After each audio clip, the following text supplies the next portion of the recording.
Welcome, everyone. The people in the auditorium, the people at home. We have other campuses, 42 campuses watching us. Just as a brief reminder, this is a masterclass, so unlike in the case of Codam X, we're going to dive a bit deeper into technical aspects, and we will dive into, you will get to know how it is to be a graphics programmer at Blender. So yes, give it up to Jeroen from Blender, and he will tell you all about it. Hi, welcome. I see that the first row is still empty. I do have a lot of slides containing code, and I can imagine that from the back row it's not that visible. So if anyone wants to sit in the first floor, it's cozy here. It's, yeah. I'm Jeroen. I'm work at Blender, but I'm going to talk about me in a bit later. I'm first going to talk about the elephant in the room. What is Blender? Who of you do know Blender? That's most of you. And who of you have used Blender? A bit less. Who has downloaded the source code?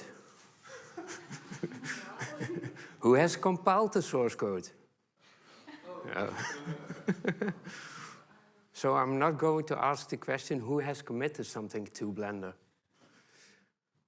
Why am I asking that? Well, Blender is the open source content creation suite. And basically it is it's used by studios, big studios, smaller studios, professional single artists, but also home users around the world. We don't know how many users we have because we don't have any registrations of users. But this is our mission. Our mission is to get the world's best 3D computer graphics technology in the hands of artists as free and open source software. And free is also important because there are many different ways of doing open source. And our way is to be free and not registration, not a part of it is free. No, everything is free, the whole package. So, open source. Blender is community driven. There's no enterprise behind it. They're just people like you who developed to Blender. It's open source since 2002. Blender existed before that time. The first code was done on January the 1st on 1998. And basically it is already so long open source that it is an example for other open source packages as well. Besides Linux, the Blender source code is most analyzed by universities and to find out from how do people develop code. We do 3 to 4 major releases per year. We have around 20 other releases where we do bug fixes and support releases. It's mainly written in C, C++, and in Python. And it's free for anyone to participate. But we're also making movies. And why are we doing that? Like, we're making movies, but those are not blockbusters or 90-minute movies. Those are small movies, technical demos, and we do that to push the boundaries of Blender beyond what it is right now. So if we define a new movie, we also look at the technical aspects which we want then to add to Blender. Downside of working at the Blender Studio is that you have to use the master, which is the unstable version of Blender each day. So every day they run a script, download the source code, they compile it on their own system, and they stop Blender and start working.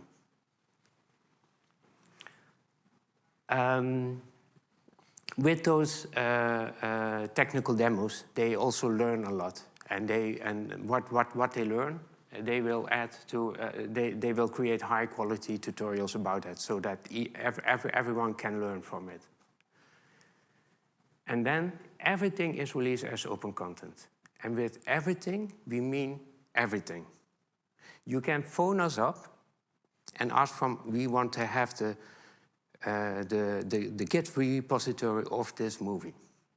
Then we say yeah, it's some terabytes of data. Do you actually want it?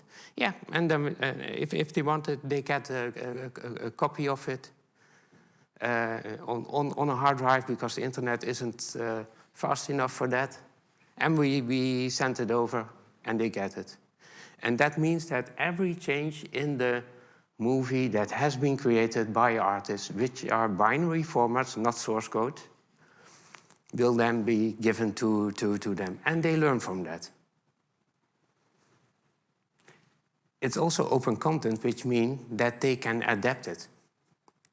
They can create their own translation on it, or change the ending, or just use the assets that's there.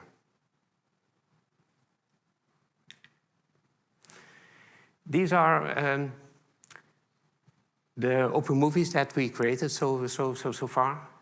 There's a list, and we already have 2 new ones in the planning, which isn't on this list. And the last one hasn't been released yet.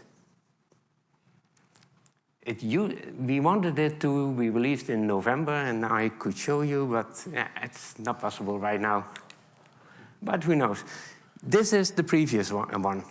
And the previous one, Sprite Fright, we created, it was released last year in November, and I want to show you the making of.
So, a bit about me. I'm a full-time developer at Blender, and in Blender the source code is quite huge. It's 2 million lines of C code and C++ code, phasing out the Python part. I thought it was also around 1 million lines of code. So It's quite huge. So a developer does not understand everything of the Blender source code. And we've been organized ourselves in modules, and those modules that know a part of the Blender source code. I'm the module owner. It's a bit of an organizing role of the EV viewport. So everything that's done in the 3D real-time space. For XR, there's augmented reality, virtual reality, and compositing.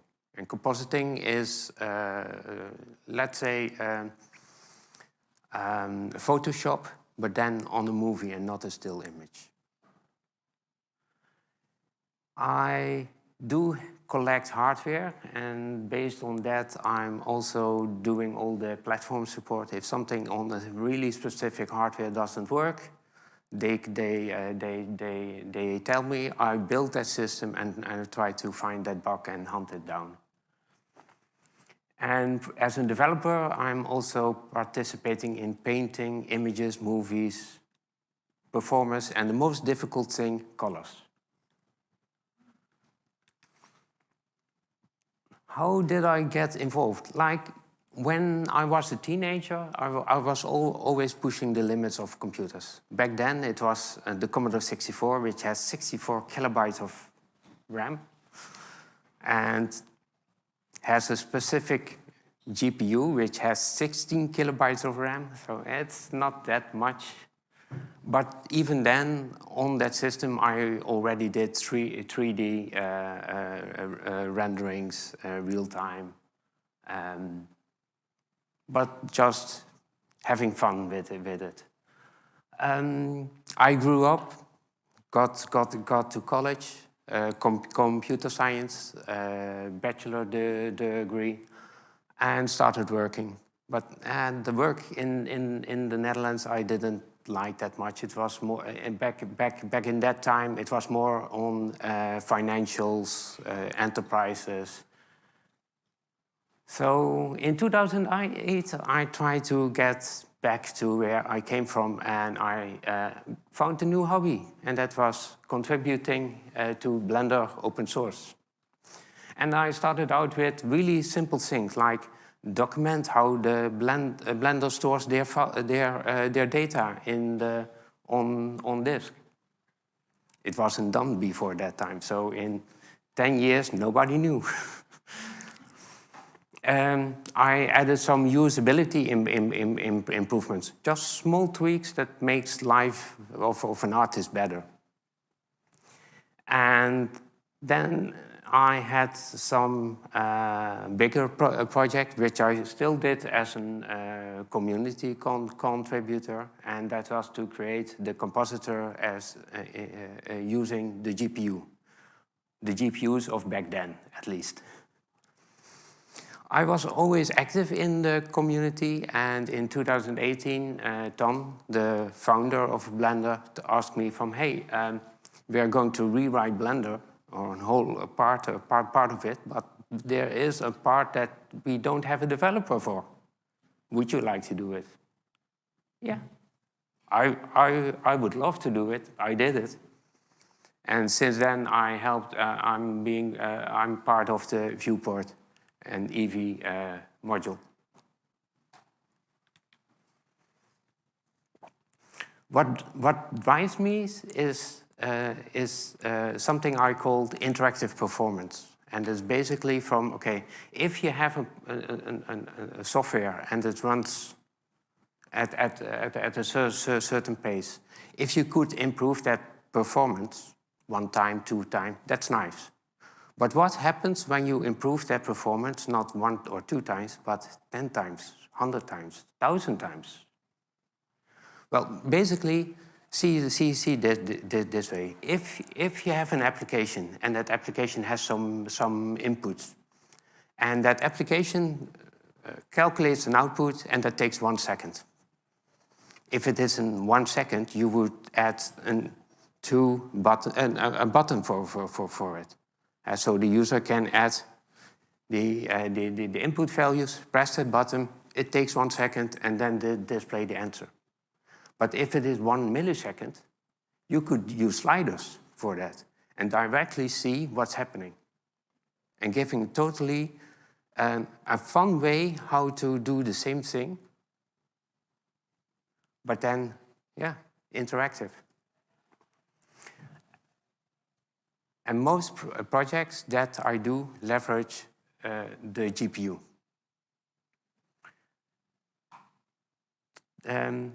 Talking about the rest of this presentation, I'm going to show a lot of code examples and a lot of technical stuff, even under the hood from, okay, what's happening on the CPU. The information in these, on these slides, they can be quite difficult to understand at first, but it's actually what's happening. And that's good to realize from, if you write source code, a compiler translates it to something that the CPU understands or the GPU understands. But what happens in that translation? And even that, when that machine code gets on the CPU, what happens inside the CPU? It's really important to know if you want to go to improving performance. I do have an example, and I'm going to show you a bit of the workflow which this year we turned around from being from that 1 second to being real time. Here you see an image, and we are now doing some photoshopping on top of it. We are masking something out, we are blurring something, so the edge is different. And we're pulling the image a bit closer, changing the colors. Hey, it's not an image, it's a movie. I'm changing the material, but it's a movie, so how can you change the material? Well, basically, it's not a movie at all. It is really it is the 3D viewport, where you can still edit the base model. So from the end, from the final pixel, you can go back totally to the base of how that pixel existed. If you look into game engines nowadays, you still have to load the base model in. You can't change it. But you can do that if you look closer to the problem. And these kind of workflows, that's the workflows I'm going, that drives my work. But yeah, what happens between a frame and the next frame? Basically, the user interacts with the computer. That can be done via a keyboard, mouse, HRD device, and we get those events in. And those events are operation that we then apply to the data that's inside Blender. When the data changes, we also know from, okay, this part of the screen needs to change, and we tag them. And with tagging, we mean we just mark them from, okay, these parts of the screen needs to be updated. And then in the final step, we draw those areas alone. If you're curious in Blender, the development, you can find the file wm-main, which has a function wm-main, which perfectly tells you what was shown in the previous slide. So if you know where to look, you will find quite useful things, and something like 4 million lines of code isn't that complicated anymore. Don't start with, oh, where's the main function, and add a breakpoint to that. Because Blender needs to initialize a lot of stuff before it gets here.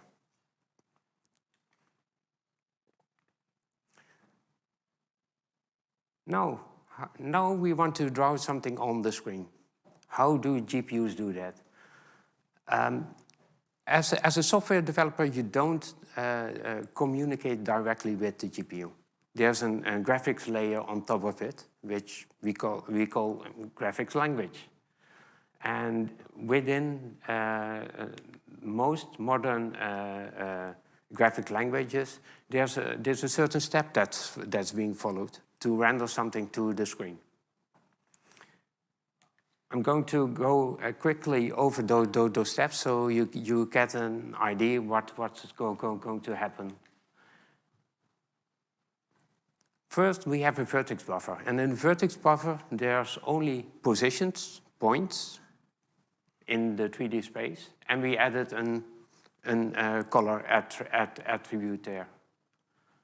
Who can tell me, based on the position, what kind of object is that? Object. How? Yeah, it's a cube.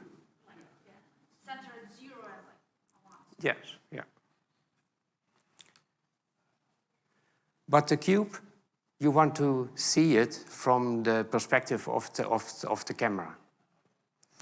So a vertex shader will then change those coordinates and then to translate that to something in screen space, something that you can see from a camera.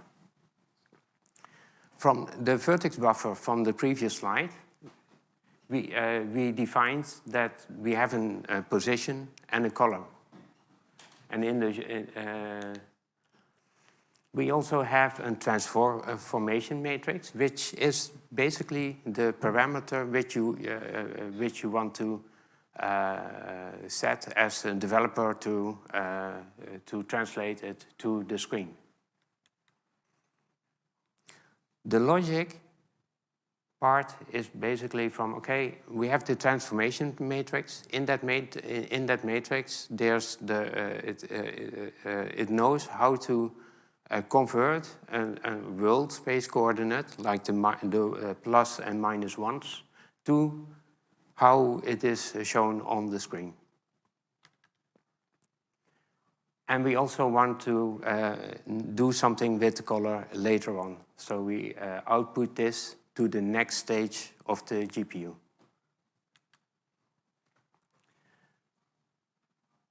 So the ones and the zeros, the ones and the negative ones from the previous vertex buffers have now been converted to screen coordinates. And on the black dots on the screen represents those coordinates. The color we didn't change, so it's still there.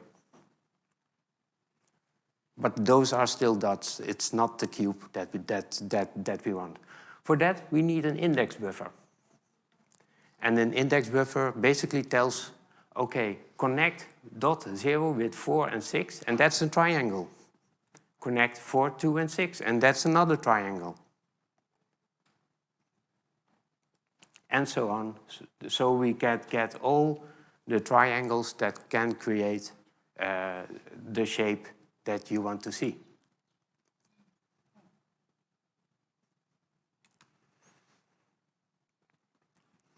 After that, the rasterization process is happening. I'm oversimplifying this step, but basically it picks one triangle. It cuts it up to, for every scan line on your screen, to what's the most left part and what's the most right part. And then between those parts, for each pixel what's in between of them, it will then invoke the fragment shader. What is a scan line? If you have your the question from the audience was from what's a scan line?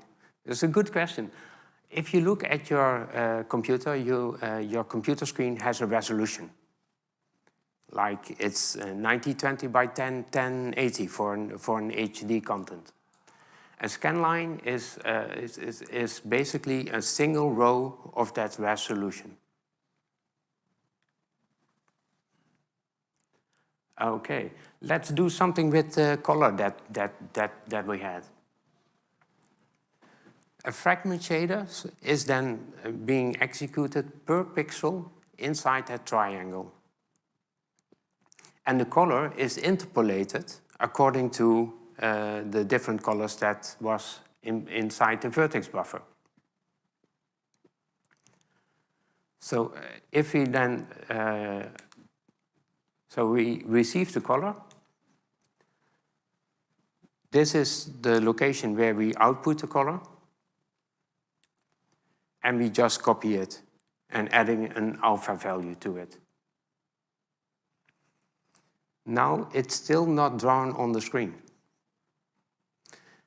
The next step is that it will be applied to the render buffer which was addressed. And then you get your colored cube where every color is incorporated, interpolated. So when you do a single draw call on the GPU, all these steps happen. You can add some more steps or remove some steps, but this is the basis what happens on the GPU.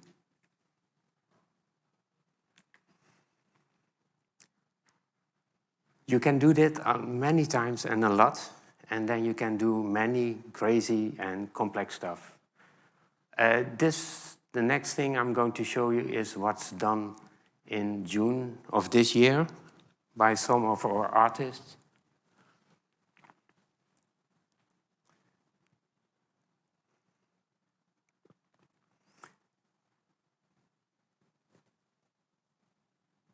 And those shaders are much complexer than I showed you. Like a shader in this app, in this has 10,000 lines of code, not 10. So all the lights and the shadows, and that's being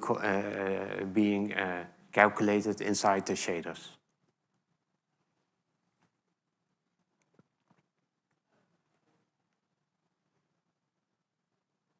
But you see, it's real time. You get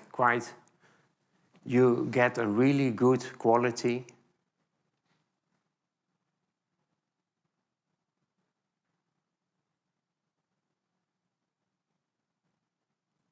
And that's possible from doing this stuff.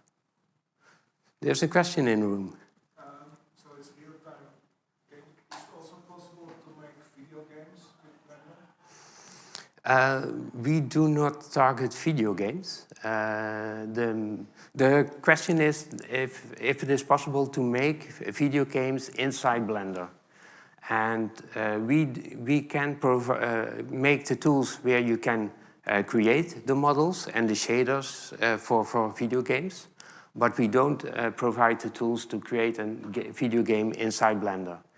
The main reason for that is that in video games, the frame rate is more important than the quality.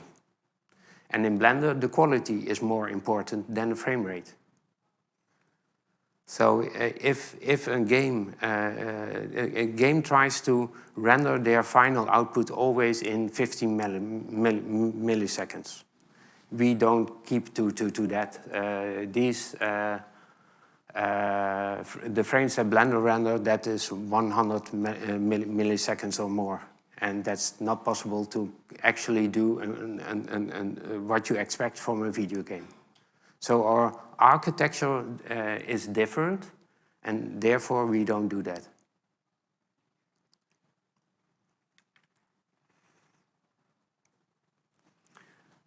But how do you get those performance? So I'm now going a bit back from the GPU. I'm going back to the CPU.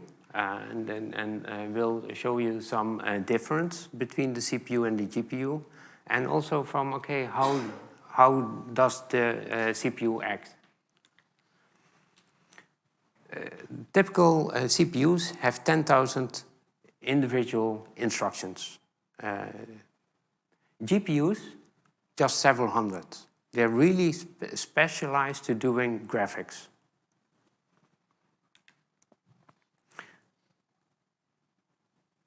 The instructions that the GPUs have, those are not standardized. Like if you have an AMD CPU and an and an Intel CPU, you can compile your program and it runs on both of them. On a GPU, that's not the case. If you have an Intel or an NVIDIA or an AMD GPU, you have to compile them for each of those platforms because they have different instructions. A CPU typically has 4 to 32 cores right now, and each of those cores can handle different code. A different application, or the same application in different areas, or the same area, different data. A GPU can't do that. A GPU has typically something currently around 4,000 to 16,000 cores, but each of those cores has to run the same code. And it's getting worse. Most of the time, they also need to be at the same instruction. So think by yourself. If you are in an if statement, and one part of your application goes inside that if statement, and the other part doesn't, but they have to be at the same instruction, what happens? One side has to wait for the other side to complete, so they can return to the same point and do those calculations. Yeah, that's one of the answers, which is quite okay. But we're going deeper and see how it actually works.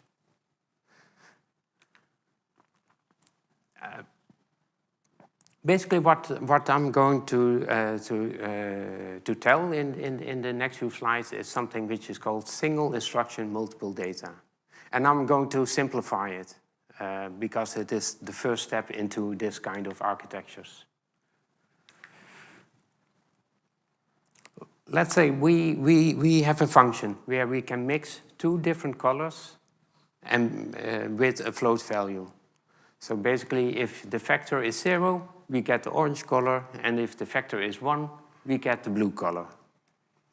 And 0.5 is precise in the middle of blue and orange. How does that look like?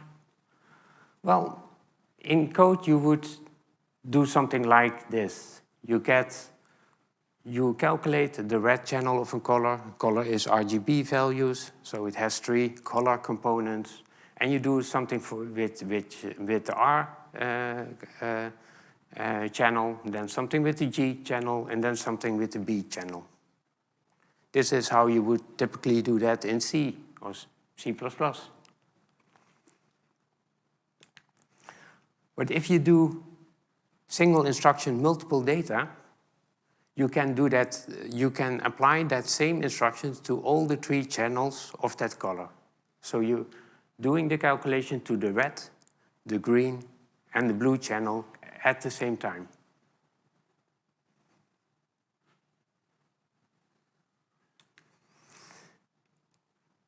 Even on the GPU, the float is even converted to VEC3 because it doesn't have it can't multiply VEC values with the float values. So it converts it to VEC and then multiplies it as being a multiple data.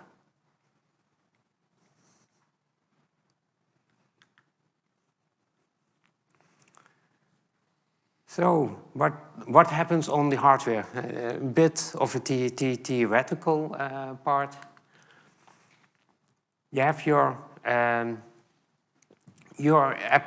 application normally resides in the RAM, in the RAM area.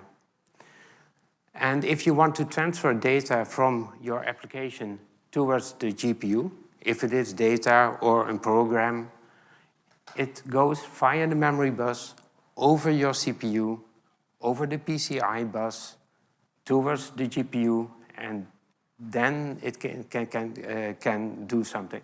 But that means that during that copy of that data, that transfer process, A big part of your system, of your computer, is stalled. It can't do anything, or it can do not that much as otherwise. When the transfer is finished, it can have all access again, but during the transfer, part of it is then stalled.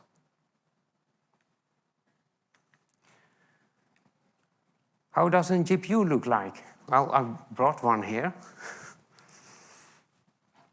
And basically, the blue housing here, that's just cooling.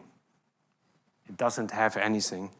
So the most important part on the GPU itself is the GPU, the RAM modules of the GPU, the I/O controller, which is here, and then the output to your video screen.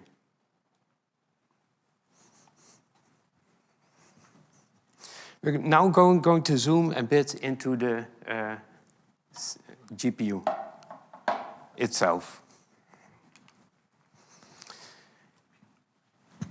A GPU is organized in some cache memory because getting the data from the RAM is has too much of a latency, so they want to cache the memory closer to the compute units. The CU are compute units. Compute units are not the computer cores. If we zoom closer into a compute unit,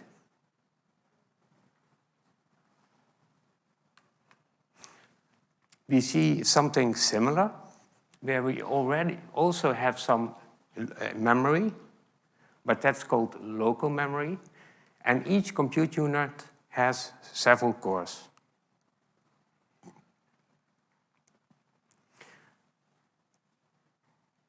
The core itself doesn't have any memory. The memory is all inside that local memory. So if your program is getting, it gets a slice of that local memory to execute the program. This is a bit of a high level from, okay, how is a GPU organized? So multiple cores are grouped inside a single compute unit. And each compute unit has a small amount of fixed memory, which we call local memory. And a programmer and a driver can give each part of the core a part of that local memory. And now the fun things happen. The compute cores share the same instruction pointer, which means that inside that compute unit, every core has to be at exactly the same instruction.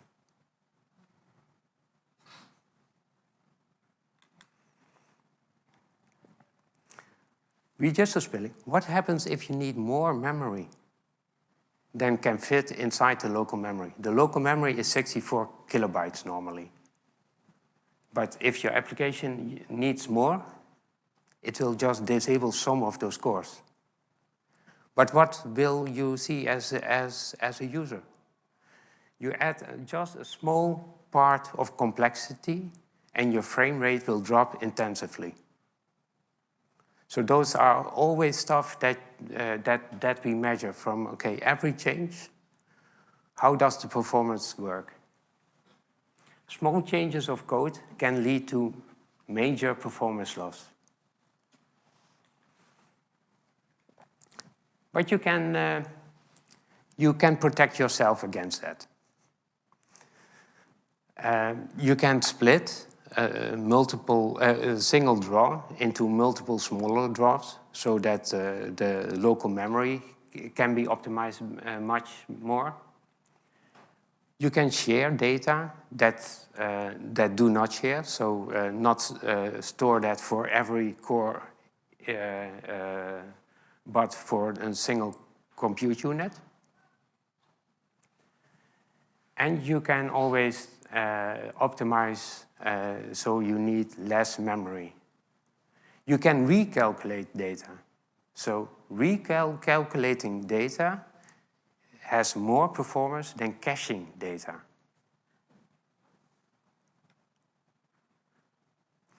And there are a lot of encoding techniques that you can learn and master to get to use the same data but less storage. I will show you some examples. Barycentric coordinates are special coordinates inside computer graphics. But it has 3 components in X, Y, and Z. But you can always calculate that the third component with the 2 other components. So you don't have to store that. It doesn't matter which one you remove. For this one, I just removed the Z part. And then when we want the barycentric coordinate back again, we just calculate the Z part.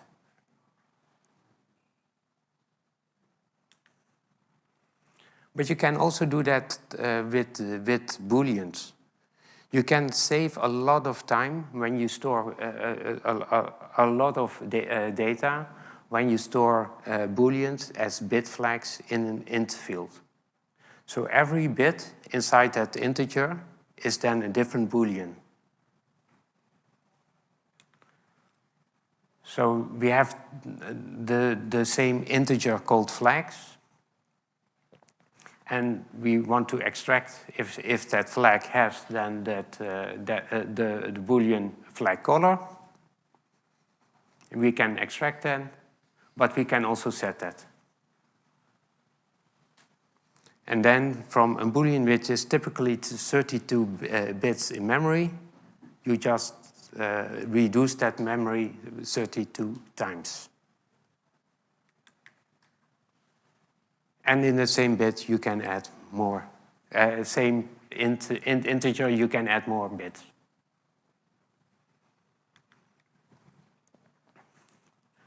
But now, the tricky part, branching. Let's say we have an example like here, an alpha over, which is typically when you blend some color over another color, and that color has an alpha value, which is a transparency. How will the resulting color look like?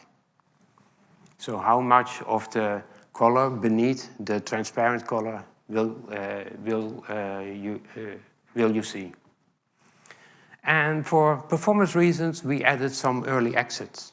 We know from, if the alpha of the source 2 is exactly 1.10, then we know that source 2 is the resulting color.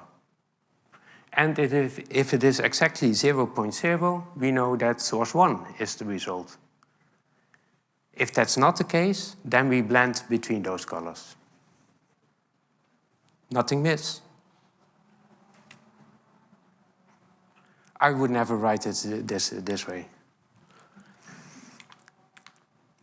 Why?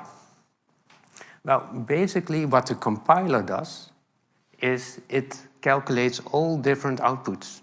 So it calculates from, if you're doing an early exit from the first one, what's the output? That's the branch 1 result.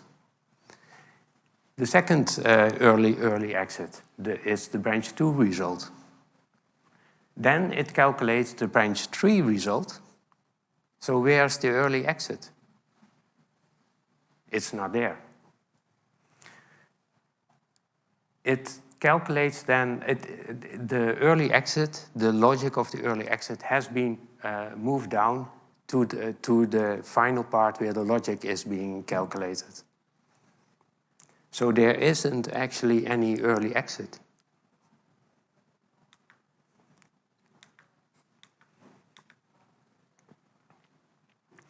Why doesn't compiler do that? Basically, a compiler and CPU doesn't work on a single instruction at the same time. When it's executing an instruction, it's already loading the data that the next instruction needs. And it's decoding the previous operation to find out from, what needs to happen on the CPU to get that instruction ready. So when you have an if statement, it has to load one of the next instructions already. And basically, it stores from the previous time that if statement was used, which path did I take? Did I take that if statement, or did I take the else clause of that if statement? And that instruction is loaded. But what happens when the first time you want to go into the if statement and the other one into the else clause? And it's then already loading and decoding the statements from the if statement. Basically, it drops the stuff that it did and restarts loading the instructions from the clause, from the else clause. If that part would fetch new data from your RAM, it would take 200 to 400 clock cycles to get that data. At that time, your CPU is stalled. It's doing nothing. If it didn't have to do that, the next, normally an instruction is 2 to 4 clock cycles. So you can see it's 100 times slower if it makes an incorrect decision about your if statement. And that's the main reason why the early exit of the previous example is compiled in this way, because the compiler knows we should not do this because this will enforce branching and will slow down the CPU. For the GPU specific, there is something where the compute unit will wait and ignore any instructions for cores that will then, the instructions of all those cores will be calculated, but will be ignored if it doesn't, depending on the branch it took.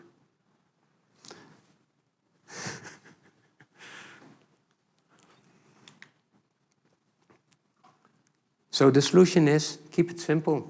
Go branchless. Remove if statements from your code. If statements are disastrous for performance.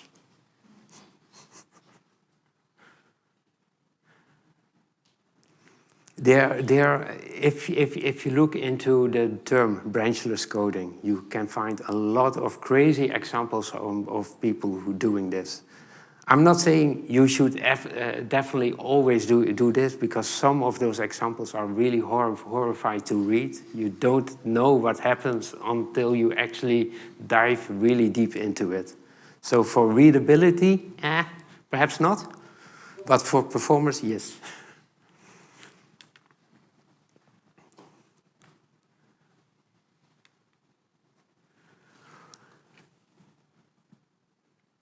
I talked a bit about branch prediction. Another small example about branch prediction, how to solve that in a much cleaner way, is from, okay, if we have a lot of random input values and we want to do something else with the even values than the uneven values, which are quite complex, don't write it out like this. But first, separate the even value with the uneven values, and then loop over the even values, do your complex stuff, because the branch prediction is more likely to be correct and in favor for you, and not having to wait to 200 clock cycles to get your result. And after that, you have a single time that you have then perhaps that 200 clock cycles wait when you switch from the first for loop to the second for loop, but it is already much less than doing that for every item in the list.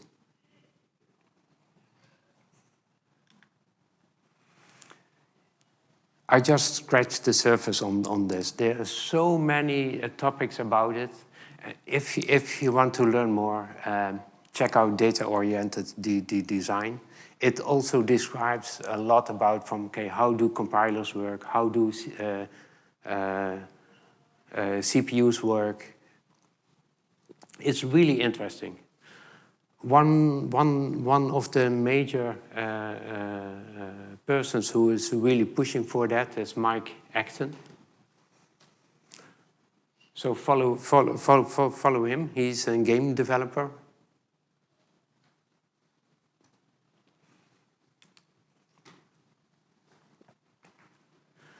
So we now have, we know how to do the GPU, and we know how to write performance code.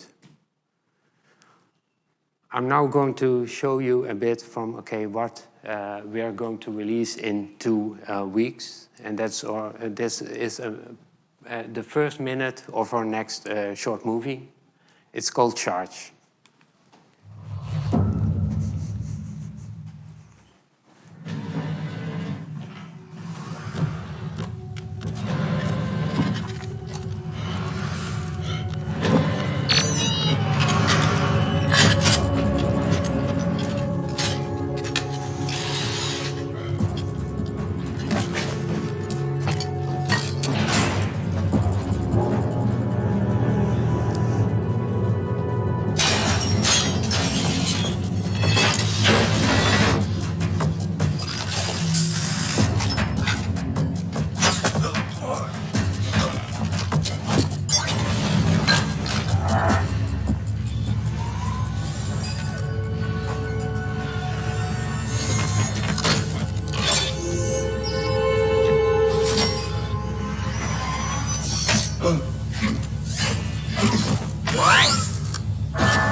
Yes, let's go back again.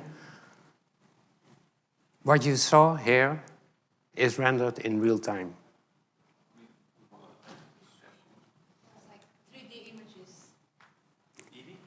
It is real time. Even in the editor, you can see this quality. What kind of hardware? I can run it on that. It's on an iGPU. It won't be that fast, but just a consumer grade GPU would be enough. Like when in the end of the production, during the production we used high quality NVIDIA hardware. We had some bug we found some bug in the driver of NVIDIA. And basically, our workaround was to use consumer-grade AMD hardware. It was twice as fast, so... Yeah.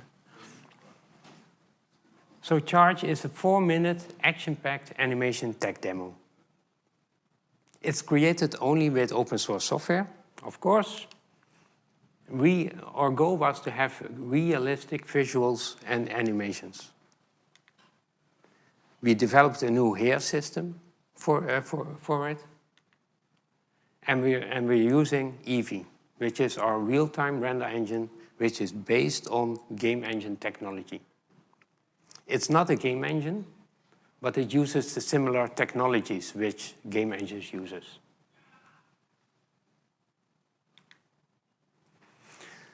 We're currently finalizing. I would love to show you the whole movie, but we're releasing it in a few weeks. We are missing the end credits.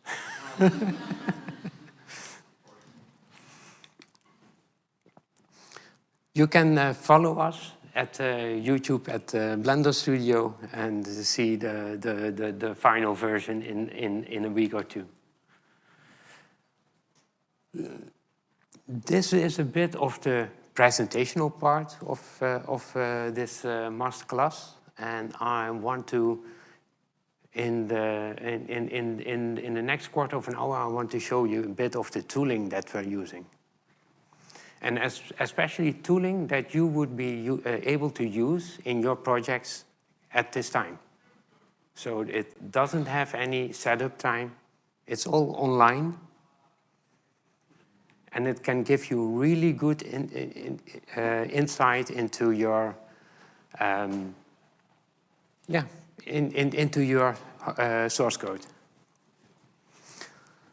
Anyone familiar with QuickBench? Compiler Explorer? Okay. BuildBench?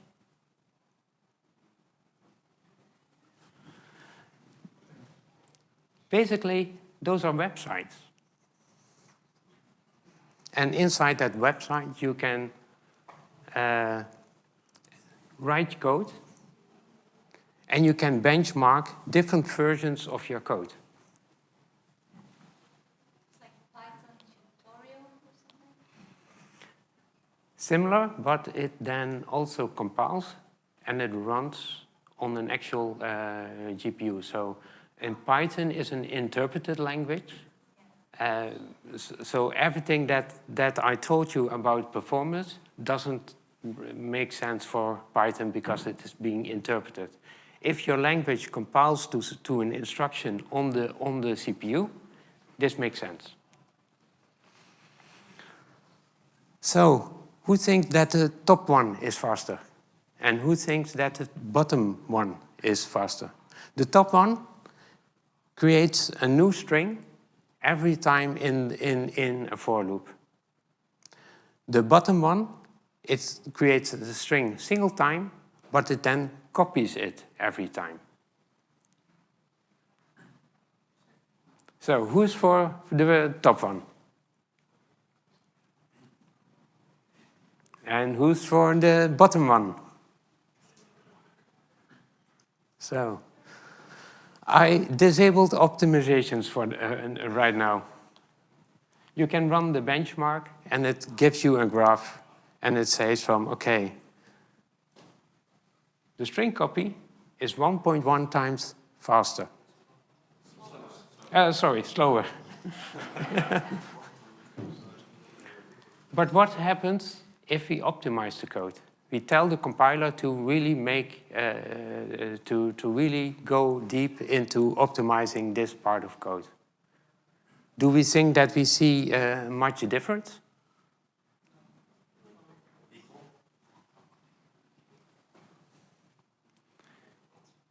If you run it, you see it's quite different. How do you run optimizing of the code?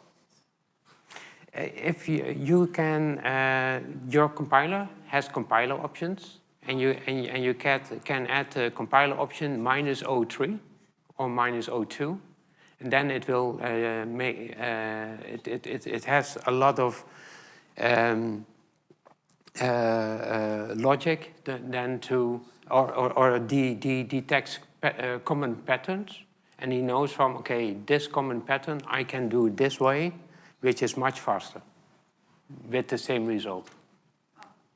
But is the comparison fair? Because like in the top functions we have this do not optimize, and if the next one we don't have do not optimize the variables, the copy of the string. Yeah. What do not optimize means is that the compiler can be that good that he sees from you're not using this string. Why are you creating it? I'm removing it. The do not optimize will make sure that that the string creation is still happening. But why we don't need it for copy? Like we don't need a copy. Why doesn't it optimize the copy away? A copy isn't a constructor, but this one is a function, and a function is being executed because the compiler doesn't know what's behind that function.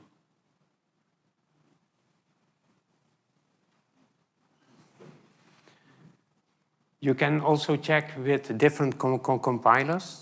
Each compiler has different ways how to optimize your code. And it's quite interesting to look into from, okay, this code, how does it work in different compilers?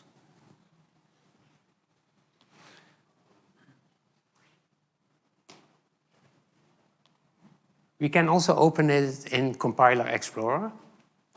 And this is basically from, okay, the compiler we're using, CLang 13. How does it translate each line of code to assembly language, to machine code? You can learn from it. I'm just showing it, so I can read it, but I don't expect everyone to do that. And also here you can change your compiler. And for every, the color means from, okay, this line of code is in assembly language, this kind of instructions.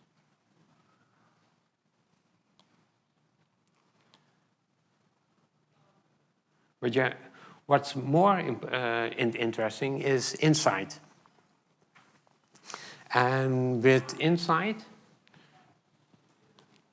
when you're compiling your code, your code goes into several stages. Your code is being parsed, your templates that you're using are being unrolled, and code are injected. Here you can see the code that was added, and then, okay, what did the preprocessor of the compiler do to your code?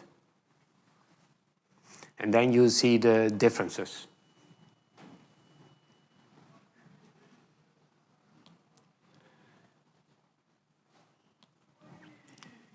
BuildBench is actually a benchmark between compilers. How does your code, how long does it take to compile your code in different compilers?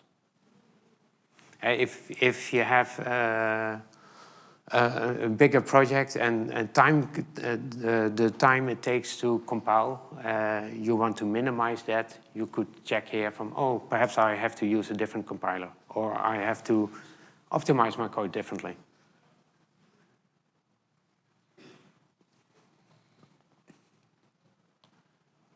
This can take a bit. Oh yeah, you can add a different compiler here.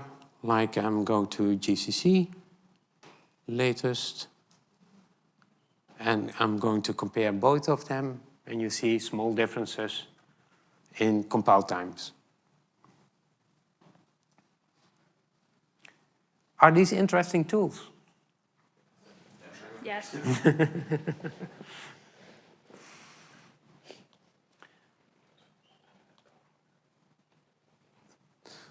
I will share the slides, so you can have access to the links, and even everything that I do has to be open source. So also my slides are open source. So the last thing I'm going to show is, okay, a sneak peek from, okay, how do you do debugging on a GPU? Like you have those 4,000 cores, and they're all in using, or when you add a breakpoint to a core, where does it land? Well, basically, I never set breakpoints on a GPU. What I normally measure is from, okay, I'm sending a draw command, and the different stages, like the vertex buffer, the index buffer, the fragment shader, what effect does it do to the GPU?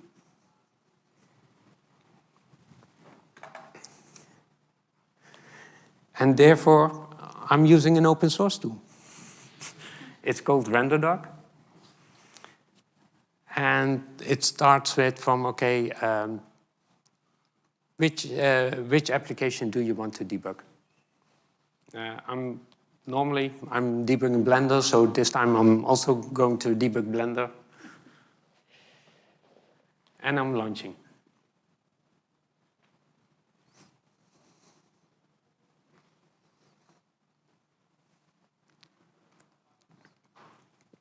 This is a regular release version, or it's not a release, it's the development version of Blender, but a release build. So it's not a debug build, just a normal release build.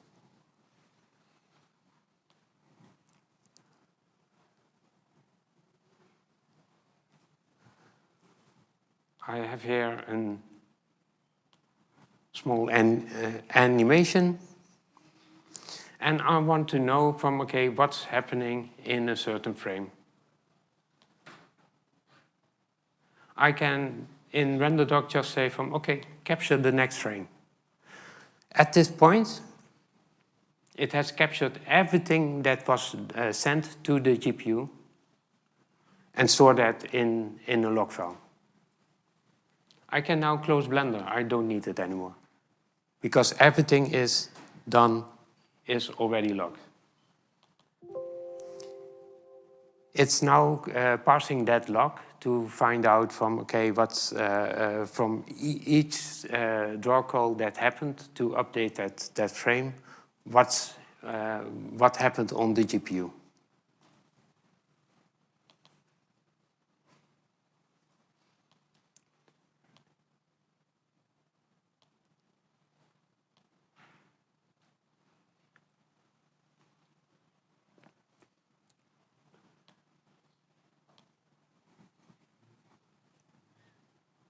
On the side, you see a tree with every command, every draw command, and you see for each draw command what happens,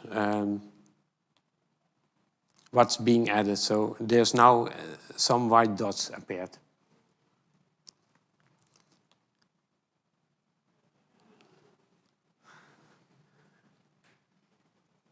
Are those the eyes? Yes, those are the eyes.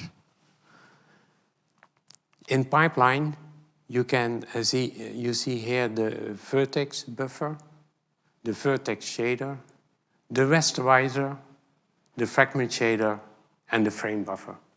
The components that I explained at the start of the presentation.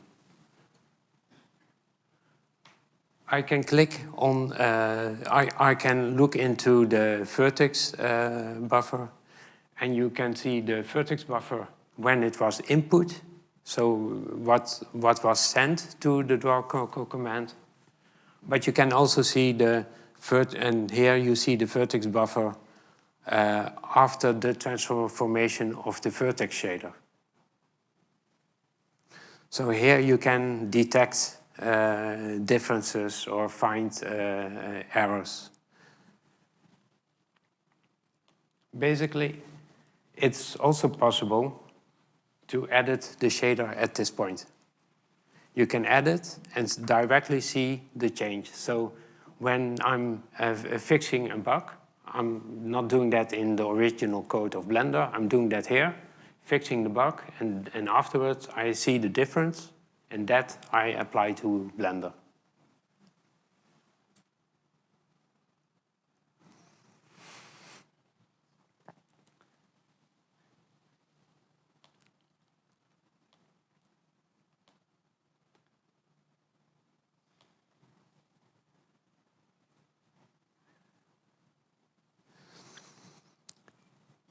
You see that this shader doesn't have the final color. It's an intermediate shader, like the shader has been split into two separate phases. One is just outputting the base color, and the other one is outputting the normal value, the normal of the surface. And in the next step, it will use those two buffers as an input and will output the final one with lights. And here you can see everything how Blender draws. So every icon, every letter on the screen, every button on the screen, you can see and look into this.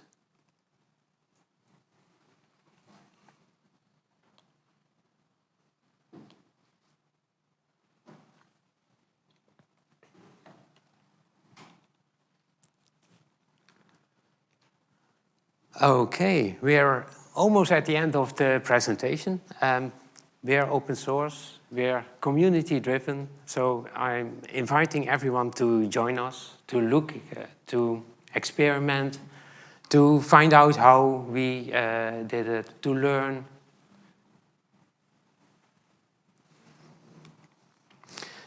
We also are participant of the Google Summer of Code. The Google Summer of Code is for young people or people who are not familiar with open source development to get into open source development. And basically, Google will sponsor you to do open source development work. And Blender is already for many years a contributor to that project. So if you want to have some more experience with open source development, you can go to the Summer of Code with Google.com website. But for what they expect is that you will already have a project. And with the project, it is more from, okay, in the weeks, in those weeks, I'm going to write some documentation, or I'm going to implement test cases for Blender, or a small feature. For that, first of all, talk to us, because we can help. We know, and we also have to approve those projects. And that you can do that with via our regular channels, which are located on the blender.org website. So it's now time for questions. I do see some questions there. You talked about the GPU, when it has to fetch data from RAM, and then it has to go via the CPU and memory bus and all that stuff.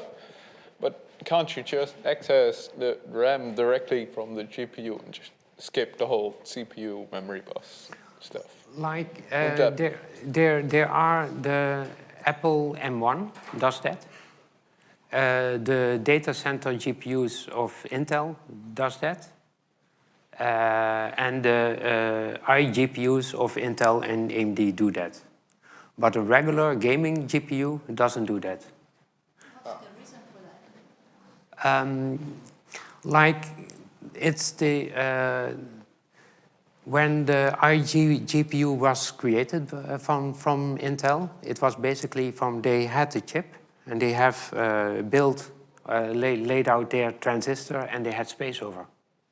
And they were asking from, okay, what are we going to do with that space? And they built a GPU inside that space. So It's a design thing. that's basically a design thing. What is really important for laptops. But if you go into the gaming area and the actual GPUs like these, you can't connect them to your CPU RAM. It's always via a PCI bus. So it's more like a thing that the GPU is physically connected to the PCI slot, so it has to go via a CPU. The PCI isn't directly connected to the RAM.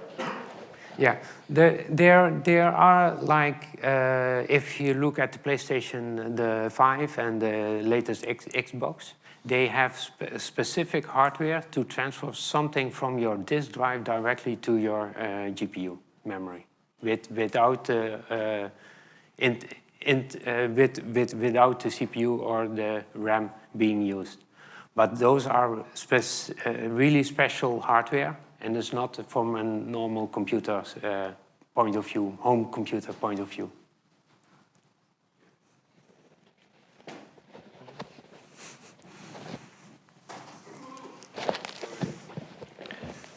where do you draw the line between performance and readability? Because there are sometimes when you optimize a part of your code, the readability might go back a lot for perhaps a little performance or even a lot of performance, but then it will be more difficult to maintain.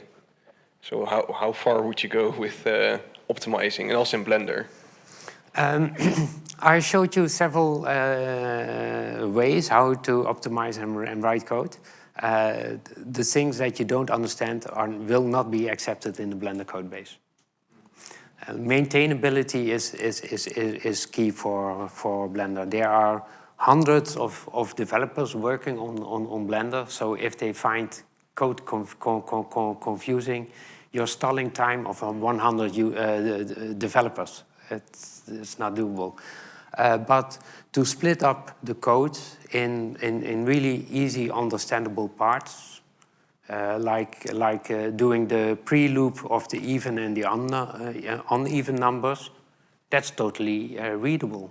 And you can explain it in documentation without being really confusing. That's basically what we're doing. And on shaders, it's a different world, shaders. So basically for shaders, we might make some exceptions. But also we're rewriting Eevee right now.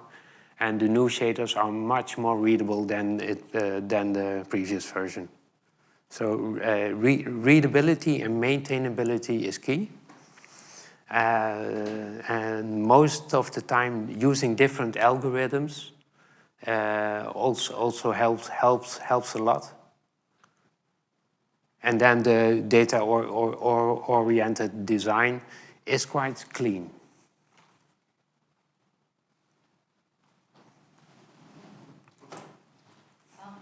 I'm wondering, when it's open source, security-wise, do you have any threats in the code, and how do you deal with them? Like Blender is open source, and a lot of security companies are looking at our source code. Sometimes just to hammer us, but sometimes also to have some positive critic about the source code. One key issue of Blender is the default installation of Blender may not connect to the internet. And basically, in that level, we're really strict. So if you download Blender, there is not a possibility that Blender will connect to the internet. So the security is more in bugs or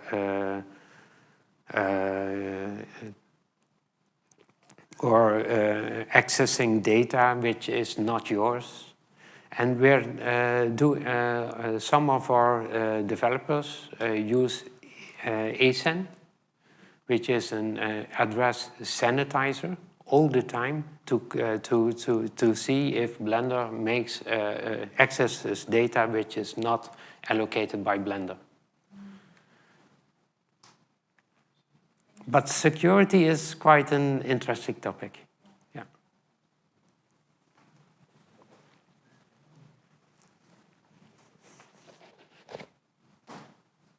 Hi. How do you recommend people start with shaders and with GPUs in general? Do you first start by reading a lot and watching a lot of tutorials, or do you just recommend people to jump in? With shaders, do you know Shader Toy? Yeah, I do, yeah. Yeah, start with that. It's so good lesson to get started with shaders and what you can do it and see the power. The second step would be to find a project. What do you want to do with it? Because a shader is a technology that can create a solution for something. But what is it? It is basically more important to have, you want to fix something, do something, and can use shaders, because then you're also motivated to learn that. And there are so many tutorials about shaders and how to approach, and even most of the game engine developers, they tell you just from how they did it.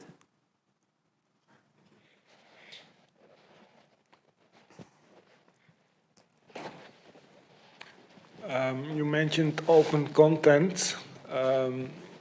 Does it mean every creator has to give their creation away for free, or is commercial production also possible? The Blender, the software is open source, and all the animation that we create within the Blender Studio is open content. If you download Blender and you use Blender and you create your own art, the art is yours. So there, some of our enterprise competitors, they have a free license, and they say okay, everything which you create with this free license is owned by us and not by you. We are not that way. If you create something, Blender is free and open it's a free and open source content creation suite. No lines attached. So it doesn't stop you from, I don't know, if you want to, you can do whatever you want with it. As an artist, you can do anything you want with it. From the development point of view, we're using the GPL license, which means if you make any changes to the Blender source code, you have to open source that as well. And it also means if you're able to sell that code, but everyone who buys your version of Blender has also to has to be given all the source code that you created. Are there cases like this? Oh yeah, definitely. There, like a lot of commercial studios are not used to work like this. A lot of open source projects are using the MIT license, which is basically okay, you can do anything you want with it, doesn't matter. But the GPL is more strict in it okay, it is open source. And the way how Blender is as big as it now is because of the GPL license. Because people have to give back to Blender.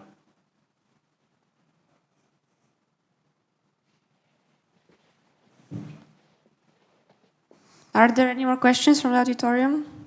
If not, I see that we have 2 questions from the people at home. The first question from at home is, thank you for the presentation. What profiling tools do you use for checking code performance? This is a Windows system. I'm normally not developing on a Windows system. I'm normally developing on a Linux system. And on the tools that I showed you are part of my tool to go to. But for actual low-level performance measurements, I use Hotspot. And Hotspot is a GUI around perf from Linux, which is part of the kernel project. And we also have a second question.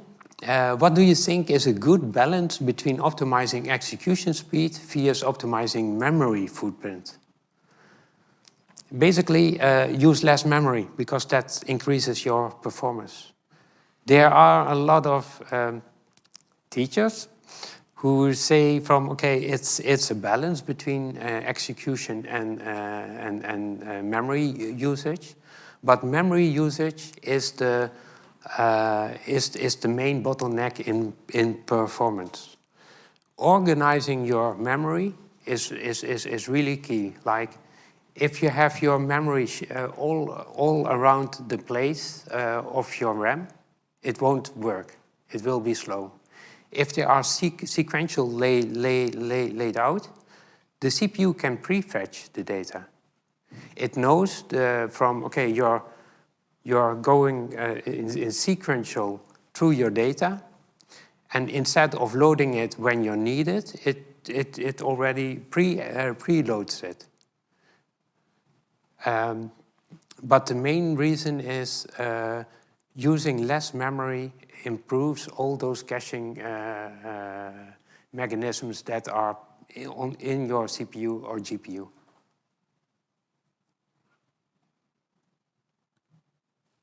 Okay, if there are no more questions, I guess we're done ahead of time. Thank you, Jeroen.